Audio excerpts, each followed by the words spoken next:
അപ്പോൾ ഈ അമീബ ഈ കെട്ടിക്കിടക്കുന്ന വെള്ളങ്ങളിലും പിന്നെ അതുപോലെ തന്നെ സ്വിമ്മിംഗ് പൂളിലും മാത്രമാണോ കാണുന്നത്? ഈ അമീബ എങ്ങനെയാണ് ബ്രെയിനിലേക്ക് എത്തുന്നത്? അതാണ് ഒരു ഡേഞ്ചറസ് സിറ്റുവേഷൻ. അതിനുശേഷമായിരിക്കും മരണം സംഭവിക്കുന്നത്. 3 മാസം പ്രായമുള്ള ഒരു കുഞ്ഞിന് മസ്തിഷ്ക ജ്വരം പിടിപെട്ടതായിട്ട് അതെങ്ങനെയായിരിക്കും?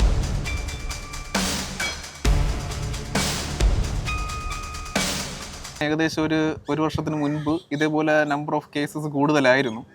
പക്ഷേ ഈ വർഷവും അതിനേക്കാൾ കൂടുതലായി കാണപ്പെടുന്നുണ്ട്. അതായത് ഈ വർഷം തന്നെ നേരത്തെ പറഞ്ഞതുപോലെ ഏകദേശം 65-70 ഇടയ്ക്കുള്ള കേസസ് റിപ്പോർട്ട് ചെയ്തിരുന്നു. അതിൽ 19ഓളം കേസ് മരണപ്പെടുകയുണ്ടായി. അതും ഈ വർഷം കേരളത്തിലാണ് കൂടുതലായി റിപ്പോർട്ട് ചെയ്യപ്പെട്ടു എന്നുള്ളതാണ് മറ്റൊരു വസ്തുത.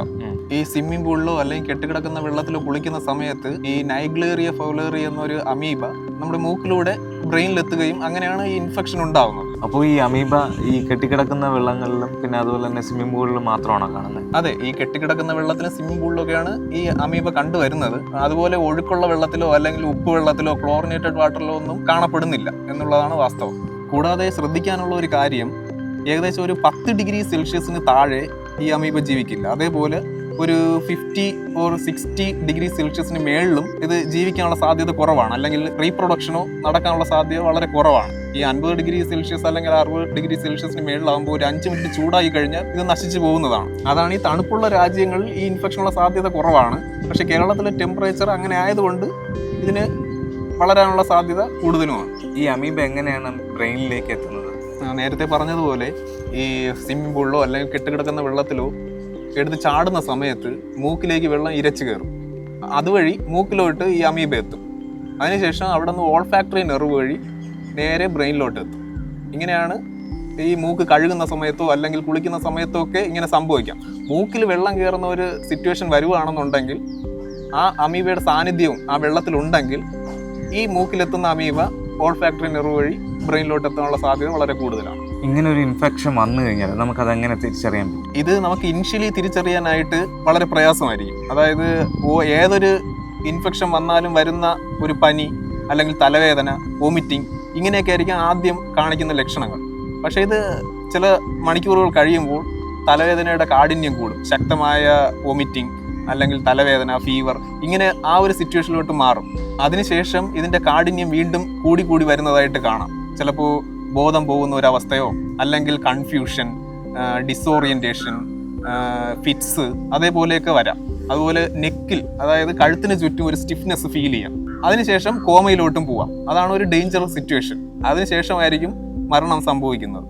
അതുകൊണ്ട് ഏർലി ഡിറ്റക്ഷനാണ് ഏറ്റവും ബെറ്റർ. നമ്മൾ ഒരു കുളത്തിൽ കുളിച്ചതിന് ശേഷം ഇങ്ങനെ വരികയാണെന്നുണ്ടെങ്കിൽ ഒരു ഡോക്ടറിനെ കണ്ട് വിശദമായ ചികിത്സ തേടേണ്ടത് അത്യാവശ്യമാണ്. ഇപ്പോൾ ഈ പറഞ്ഞതുപോലെ ഇപ്പം ഈ കെട്ടിക്കിടക്കുന്ന വെള്ളത്തിലും അല്ലെങ്കിൽ സ്വിമ്മിംഗ് പൂളിലൊക്കെ കുളിക്കുമ്പോഴാണ് ഈ അമീബ കൂടുതലും മനുഷ്യ ശരീരത്തിലേക്ക് കയറുന്നത്. അപ്പോൾ ഈ ഇടയ്ക്ക് റിപ്പോർട്ട് ചെയ്ത ഒരു കേസുണ്ടായിരുന്നു. 3 മാസം പ്രായമുള്ളൊരു കുഞ്ഞിന് മസ്തിഷ്ക ജ്വരം പിടിപെട്ടതായിട്ട് അതെങ്ങനെയായിരിക്കും സംഭവിക്കുക? അത് പരിശോധിക്കപ്പെടേണ്ട ഒരു കാര്യമാണ്. കാരണം ഈ ഹിസ്റ്ററിയാണ് വളരെ ഇമ്പോർട്ടൻറ്റ്. കുളിപ്പിക്കുന്ന സമയത്തെങ്ങാനും മൂക്കിൽ വെള്ളം കയറിയിട്ടുണ്ടോ, അതുവഴിയാണോ തലച്ചോറിൽ എത്തിയിട്ടുള്ളോ എന്നുള്ള കാര്യം പരിശോധിക്കണം. അപ്പോൾ ഈ ഡിസീസ് ഇത് ഏതെങ്കിലും പ്രത്യേക ഏജ് ഗ്രൂപ്പിനെ കൂടുതലായിട്ട് ബാധിക്കുന്നതായിട്ട് പഠനങ്ങൾ കാണിക്കുന്നുണ്ടോ? അങ്ങനെ പ്രത്യേകിച്ച് ഒരു ഏജ് ഗ്രൂപ്പിനെ അങ്ങനെ സ്പെസിഫൈ ചെയ്യുന്നില്ല. കാരണം നമ്മളൊരു ചിലപ്പോൾ കുട്ടികളിലായിരിക്കും കൂടുതൽ കാണുന്നത്. അതിന് കാരണം അവരൊക്കെയാണ് കൂടുതൽ നീന്താൻ പോകുന്നതും ഈ കുളത്തിലൊക്കെ കുളിക്കാൻ പോകുന്നതും അങ്ങനത്തെ ഒരു ഏജ് ഗ്രൂപ്പാണ്. അതാണ് ഈ യങ് ഏജിൽ കൂടുതലായിട്ട് കാണുന്നത്. പക്ഷേ ഈ അമീബ മൂക്കിലേക്ക് എത്തിക്കഴിഞ്ഞാൽ അങ്ങനെ പ്രത്യേകിച്ചൊരു ഏജ് ഗ്രൂപ്പൊന്നും സ്പെസിഫിക് ആയിട്ട് പറയുന്നില്ല. ഈ അമീബ ബ്രെയിനിനെ മാത്രമാണ് എഫക്റ്റ് ചെയ്യുന്നത്, അതല്ലെങ്കിൽ ഇതിപ്പം വയറിൽ പോവുകയാണെങ്കിൽ, ഇപ്പം വെള്ളത്തിൽ ചാടി വെള്ളം കുടിക്കുവാണെങ്കിൽ എന്തെങ്കിലും പ്രശ്നമുണ്ടോ? ഇപ്പം വയറിലെത്തിക്കഴിഞ്ഞാൽ പ്രശ്നങ്ങൾ വരാനുള്ള സാധ്യത വളരെ കുറവാണ്. ഇപ്പം നമ്മൾ ചിലപ്പോൾ പച്ചവെള്ളമാണ് കുടിക്കുന്നതെന്നുണ്ടെങ്കിൽ അതിലും ഈ അമീബയുടെ സാന്നിധ്യം കാണാം. അതുകൊണ്ട് ഒരു പ്രശ്നം ഉണ്ടാക്കാറില്ല. കൂടാതെ ഇൻറ്റസ്റ്റൈനിലെ വാളിനെയൊക്കെ പെനട്രേറ്റ് ചെയ്തിട്ട് വലിയ അസുഖങ്ങളിലേക്കൊക്കെ പോകാനുള്ള സാധ്യതയുണ്ട്. പക്ഷേ അതും ഇമ്മ്യൂണിറ്റി കുറവുള്ള സമയങ്ങളിൽ വളരെ റെയറായിട്ട് സംഭവിക്കുന്ന ഒരു കാര്യമാണ്. ഈ പെരിട്ടോണൈറ്റിസ് ഒക്കെ ഉണ്ടാക്കാനുള്ള സാധ്യത ഉണ്ട്.